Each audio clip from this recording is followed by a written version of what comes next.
Hello and welcome to A Spirited Debate. I'm Lauren Green. For the first time in his presidency, Barack Obama will visit a U.S. mosque. Mr. Obama will meet with the Islamic Center of Baltimore this week, a visit the White House billed as an opportunity to, quote, celebrate American Muslims and reject bigotry in the country. The appearance comes at a time, though, when public sentiment towards Muslims is in the nation is at their lowest.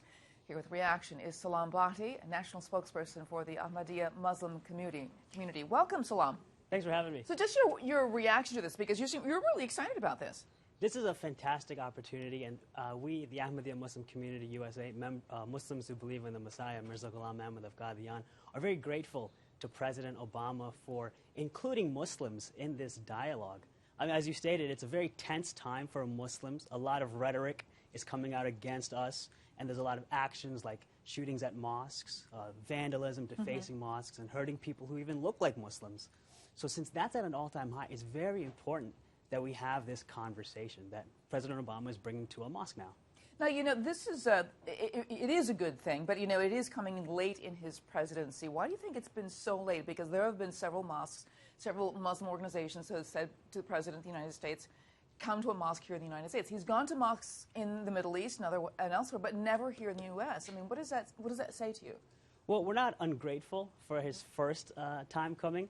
Our focus has always been more on getting local Muslims to come to our mosques, because that is where the true teachings of Islam are taught. And we want to make sure that our neighbors and our friends also come to our mosques so that we can effectuate that change on a grassroots level. I mean, it's great that the president is coming. He's always invited us to his house, and we're glad that he's finally accepting an invitation to our house of God.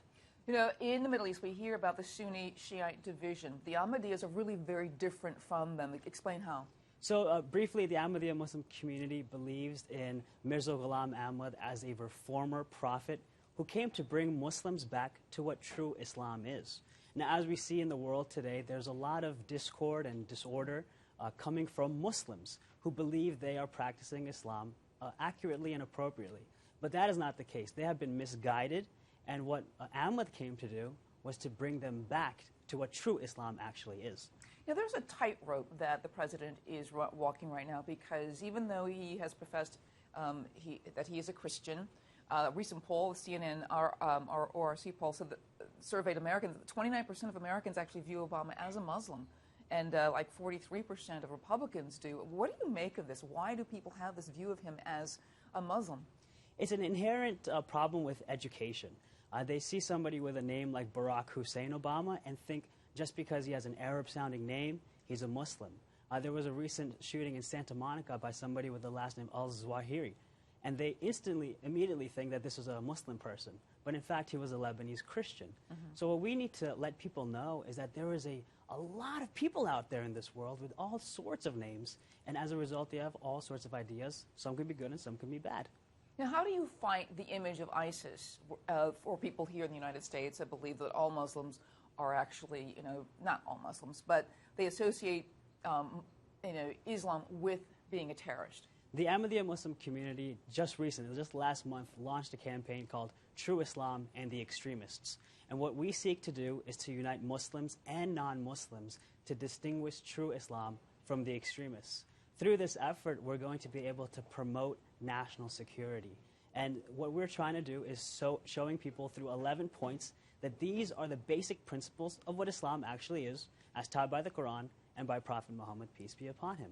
So these misteachings that are going around from extremist groups, that's not what Islam is. So what we need to do as a community of Americans, is show disaffected youth that what they're about to do, if they're going to join an extremist group, is not right, and this is what true Islam is, because this is something we all have to do together. All right, I want to thank you so much. Salaam Bhatti, thank you very much. Thanks for having us, and I hope your viewers visit us at trueislam.com. All right, thanks so much. And thank you also for being here. Thanks for watching A Spirited Debate. I'm Lauren Green.